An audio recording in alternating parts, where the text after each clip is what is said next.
Hi, Carly here. We're sharing some of our favorite episodes from our Patreon archives here on the main feed. If you're looking for even more Sister Wives content, we've recapped all 20 seasons, and every recap is available ad-free on Patreon at patreon.com/survivingpod. And for a limited time, use code SSW50 to get 50% off of your first month. Thanks for listening and enjoy the episode. Surviving Reality contains explicit content full of snark and sarcasm that may not be suitable for all audiences. Listener discretion is advised.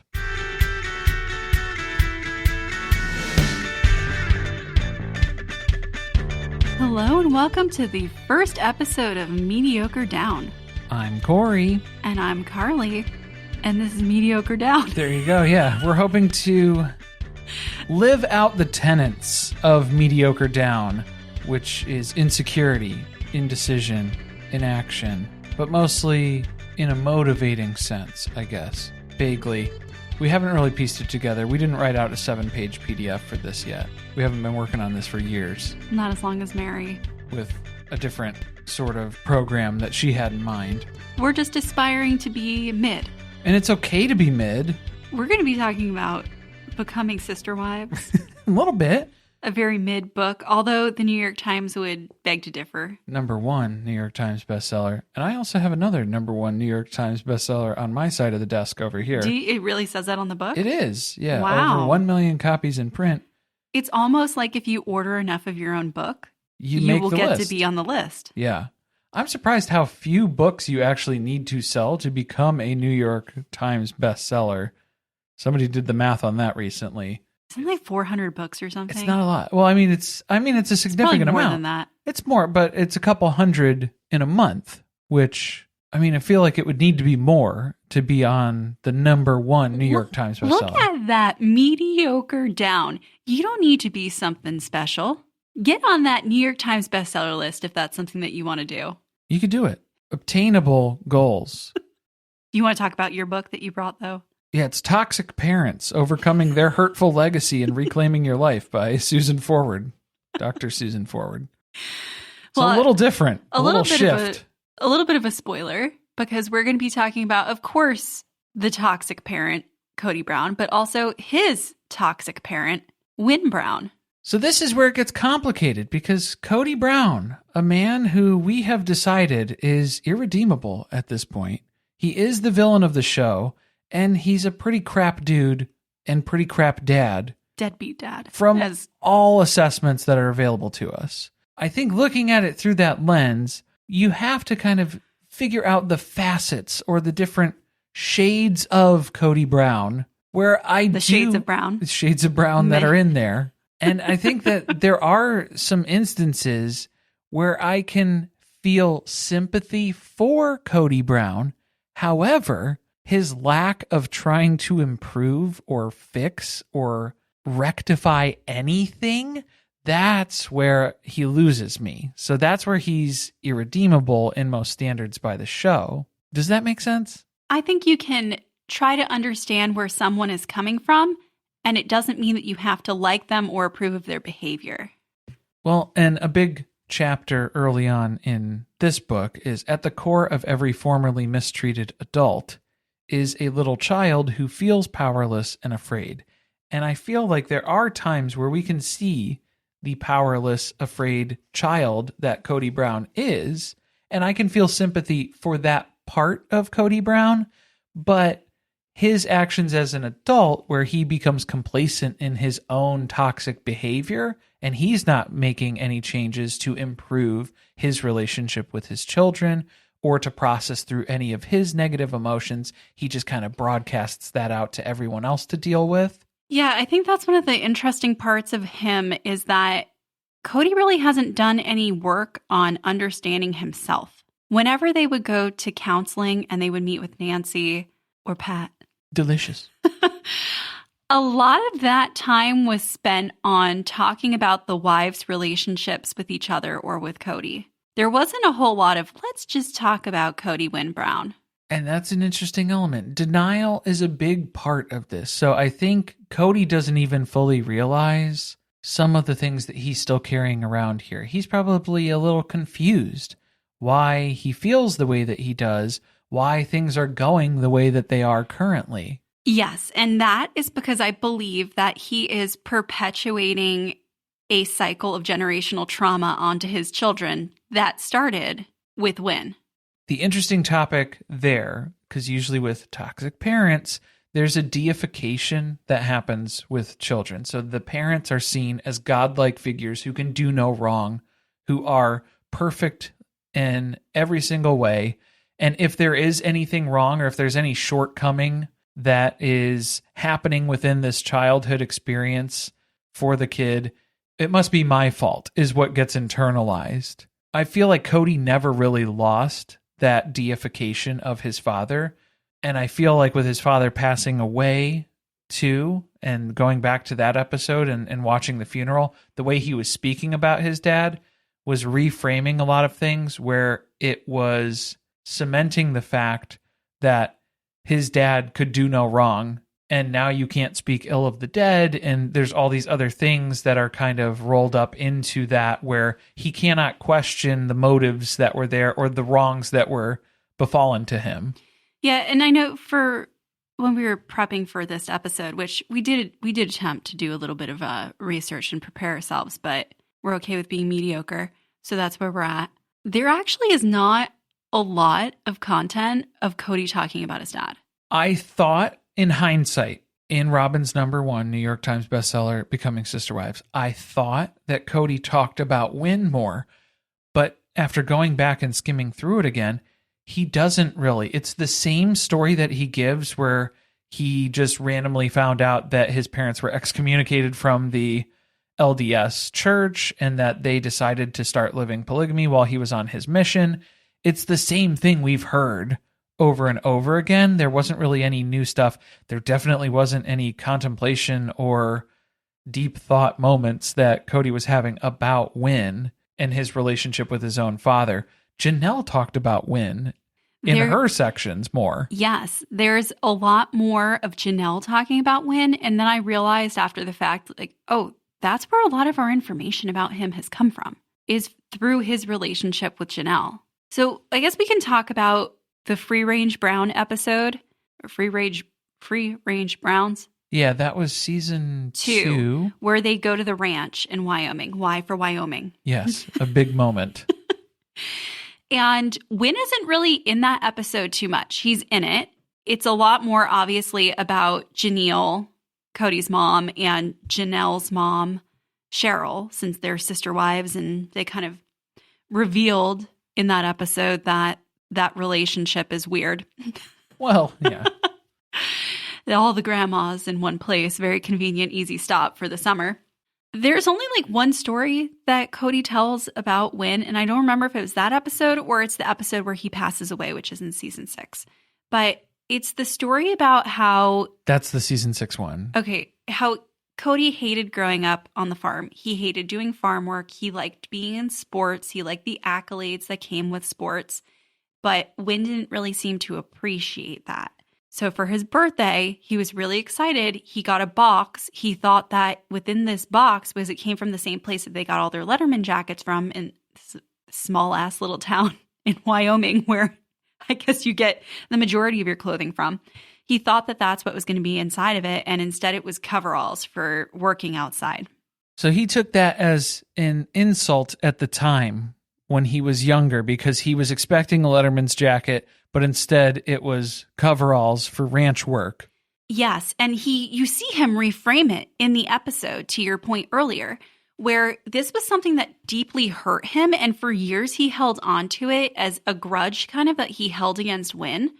And now he's reframed it in his mind as Winn knowing what he needed, even when he didn't know what it was he needed, and looking out for his best interest, hearing him complain about being cold and getting him something that would keep him warm, that was what that gift signified, rather than maybe what it was, which is, your parent not seeing you and appreciating you for who you are and your interests being different from their own. Well, and it doesn't give you don't get to form your own identity, because then you just become an extension of your parents' identity, because there is no space for you to be an individual. You have to perpetuate as part of this.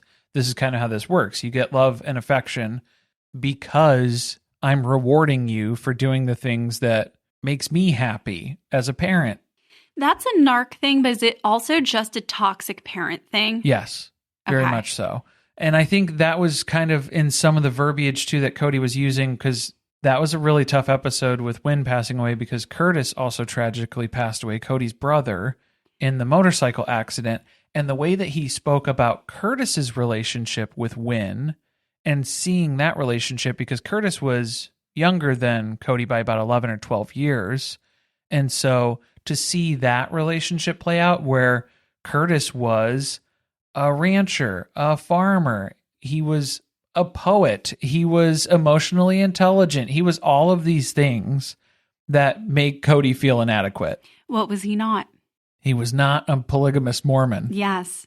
And he mentions in that episode that that was a real issue between Curtis and Winn, was the fact that Curtis chose to become a born-again Christian or an evangelical. Is that the same thing? Yeah. Yeah, it would be the same thing. So I think that kind of like maybe brings us to another point of what was Kody's motive for living polygamy? Because part of me has always suspected that this kid who could never gain his father's approval in anything that he did, because he either didn't measure up or he just didn't have common interests with him. Was living polygamy a commonality that they had? Was it something that he felt like would gain the respect of his father by having lived this lifestyle as well? Yeah, it was probably a connection point. This is what's so confusing to me, is to have Kody go through that experience as a teenager, as a kid, where his dad didn't see him or recognize him or accept him for his personal interests, and there was no connection there. But then watching Kody do that with most of his children, a lot of his daughters had always voiced that, where I feel like I have no connection, I have no in. The anthropologists called it out too. You seem to have a connection point with all of your sons on a physicality level where you can roughhouse and play and wrestle with them, and that's how you can spend time. But with your daughters, there seems to be a big gap there as far as interacting with them. And that was an issue in Christine's house because she obviously had mostly girls growing up in the house, and he didn't spend a lot of time there because that wasn't some place that he felt comfortable or he was interested in the kids who were there. Tampons in the bathroom. It's scary. Like, trying to say it in the nicest way possible. He Yeah. wasn't interested in getting to know the girls for their personalities and interests because they were feminine. I don't know. Yeah, and I'm not sure what it is. I don't even know that it's that. Yeah, like I don't think it even is like that broad of a thing. I think it's just where I have trouble with it is if Kody knows what that felt like and how shitty that felt, for having him do that to all of his children, or most of his children, or a significant amount of his children in return to perpetuate that cycle, seems wildly inappropriate to me. It just seems like that's someone just who has no irresponsible. self-awareness. Yeah, and I mean, I feel like that's probably a layer of it. He had talked about how he was raised tough. He didn't feel loved as a kid. That's what got us into wanting to talk about this was, I think it was in the first episode where we meet Winn. He literally says, my father was very patriarchal. Yes. Which, very interesting that we tried to live a very different way because all the wives have said that this is like some new shit. He didn't say the word patriarchy. There was no respect me or else. When I was skimming through the book, there were a few segments where Kody was talking about how he has never made unilateral decisions ever. It's not a top-down decision system that they had in their family at that time. It was collective decision-making between him and the wives. And watching the family fall apart with everything that happened during COVID and then after that, it feels like what broke in Kody's brain was that maybe he was doing it wrong by trying not to be Winn. I would argue there are a couple of flips that happen for him. And I think Curtis passing away is one that a lot of people have pointed to as well. I'm interested in that. Say more. Where I think it was where Robin, a lot of the kids had noticed a change in Robin around that time. Because I think it was the fear of Curtis was only 34 when he passed away. So it was very sudden. He had left behind his wife and a few small children.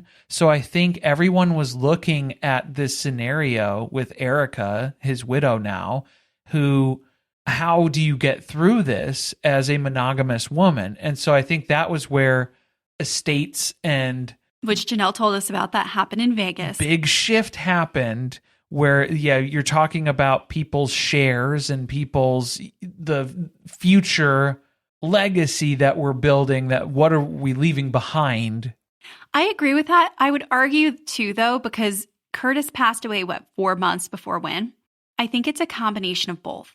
Because also in that episode when they're having the funeral for Winn, Kody talks about how Cheryl and Winn didn't have enough time together. Yes. And he's saying something without saying something, which is that when you find someone later in life who you love and you haven't had all of those years together, you want to spend as much time as possible with that person to make up for it.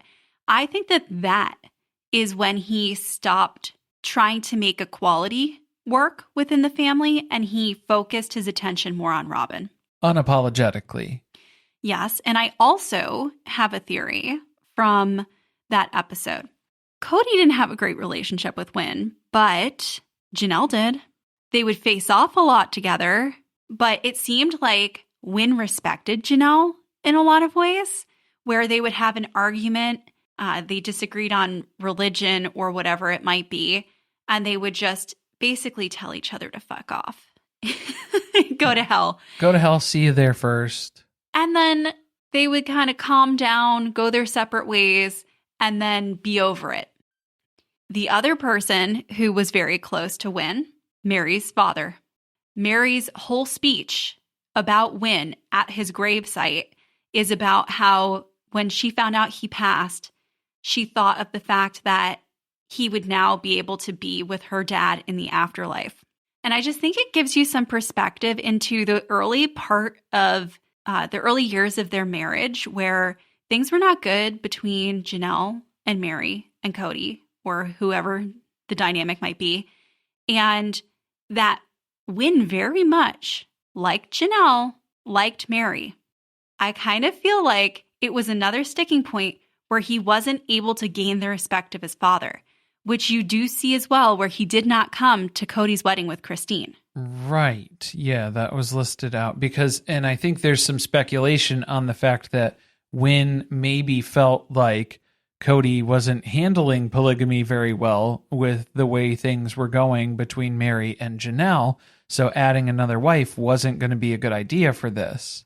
So now Mary's father had passed away quite a few years before this. Winn has passed away. Does he feel like there's no reason to continue to try to have a relationship with Mary? I think it's more so it's the emphasis that becomes Kody's relationship with Robin. I think that is what it boils down to. And exactly from the other discovery that was made there of finding the love of your life later on in life, can't get enough time with them. I feel like Kody was looking for a very emotional, nurturing mother figure, though, because even with his own mom, he doesn't have that. So I feel like that was another attraction point to Robin, is that she can speak about emotions and say all these different things and understand emotions in ways that Kody cannot.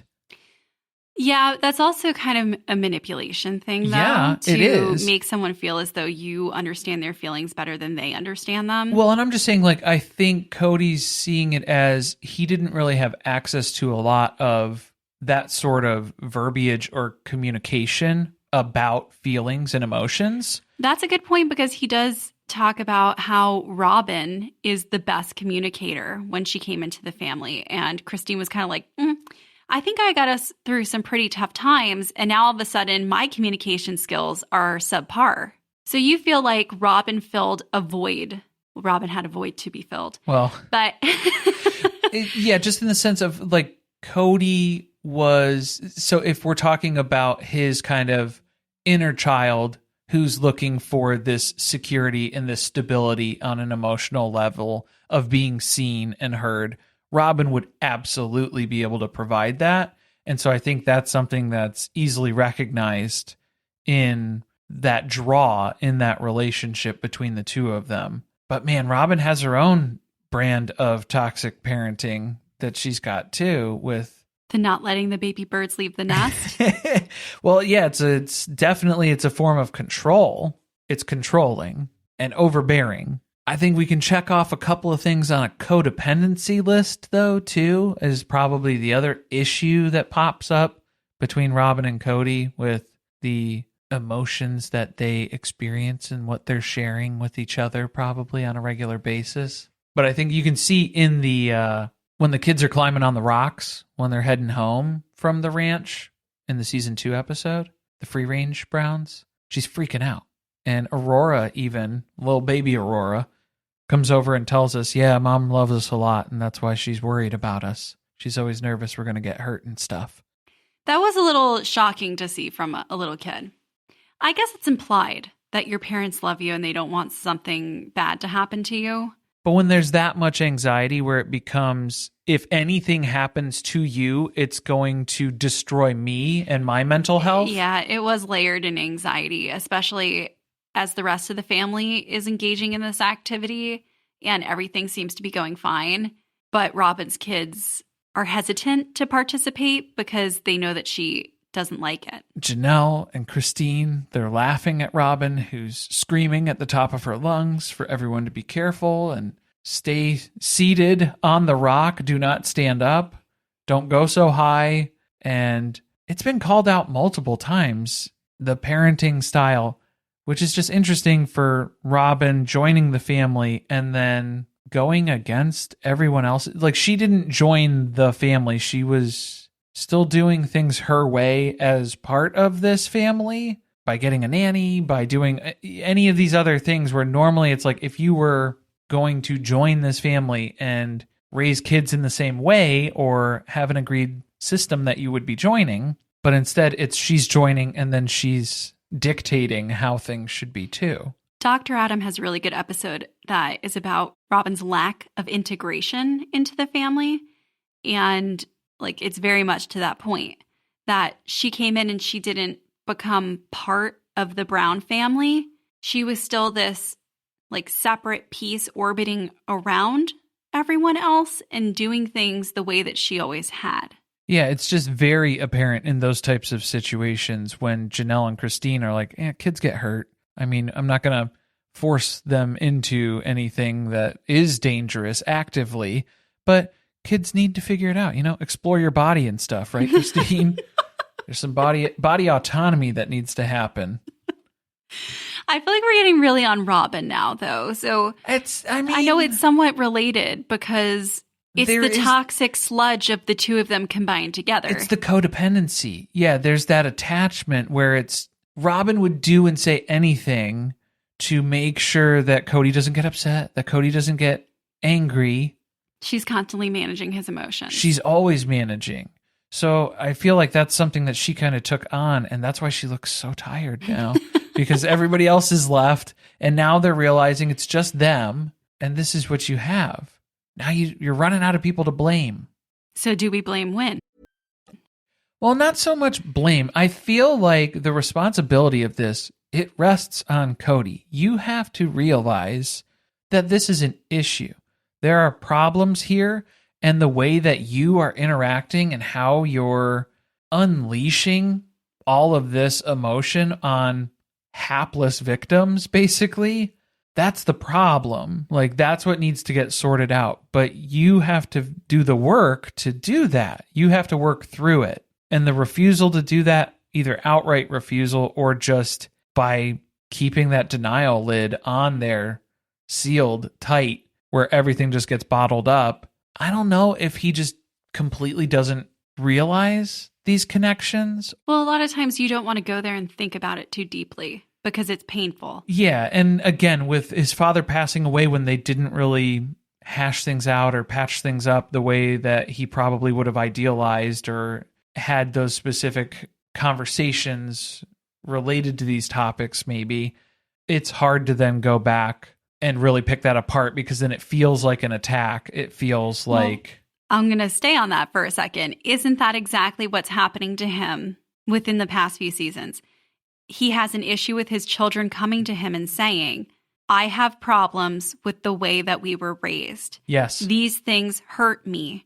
Can you validate them? Which is something that it doesn't seem like he ever did with his own father. So maybe that's the other connection point that he has too, where it's just... Does he see that as a lack of respect? He doesn't. He didn't get to do that. So why are his kids doing it to him? Well, maybe beyond didn't get to do it. I would never have done that to my father. Right. So why are you doing it to me? Just suppress it and move on. Yeah. Because that's what I did. Reframe the past. Uh-huh. Lie to yourself. So then that way, yeah, you can handle the denial a little bit easier. It's not a great way to address things, I don't think. We need a season of Sister Wives or its own little spinoff. Maybe it's not a whole show. Maybe it's just like a 20-minute weekly thing that they release online. It needs to be like Kody going to therapy, like very Tony Soprano-esque, where we talk through his problems, but we start with, let's talk about your dad. It'd probably be a good place to start, I think, because a lot of this ties back to Winn and his relationship with Winn. A lot of these things, it's the similarities that we're seeing and the patterns in this whole dynamic. The failure and the embarrassment of having 3 wives leave him, I just think a lot of it is related back to that feeling of being a failure from being a small child, never living up to the expectations that were set out for him. Now, do we have to feel bad for him? Well, that's where I'm saying is like, that's where my sympathy ends, is when it's like, this is a problem. Look around and see all of these relationships that have been impacted by it. You're not in good standing with the majority of your family. Be a little introspective. Let's take a minute and see what could that be related to? What's the reasoning for that? What's the source behind that? Let us know what you guys think it is, because it could be 1,000,001 things. It could be that he's got long COVID. It could be the mold that was in the house. It could have been Winn. Prairie dog plague? What broke Kody's brain? Will we ever have an answer? Yeah, keep the conversation going with us over on our Discord channel or in the comments here on the Patreon post. Let us know what you want to hear as far as more Mediocre Down sorts of deep dives that we can get into. This one kind of ended up being a little bit more of a psychoanalysis, I think. Armchair therapy session, which that's okay, I guess. I mean, as long as we're asking those questions and thinking about things in that introspective sort of way. Thinking a whole lot deeper than the Browns are. Yeah, I feel like that's progress. And so that's good. Yes, let us know what you want to hear. We can talk about all kinds of things. Maybe we do deep dives on specific things that happen throughout the show, like the catfishing. Maybe it's more stuff like this. Maybe we chat about things going on in the news, interviews that the family's doing. Maybe it's a guided meditation from Kody Brown as a cameo voice. Or some more Robin affirmations, perhaps. The world is your oyster. Let us know. Thank you for listening. If you want to support us, the best way to do that is by subscribing to the podcast or leaving a review on Apple Podcast or Spotify. Be sure to keep the conversation going with us over on our Discord channel. Stay tuned, share with friends. See you next time.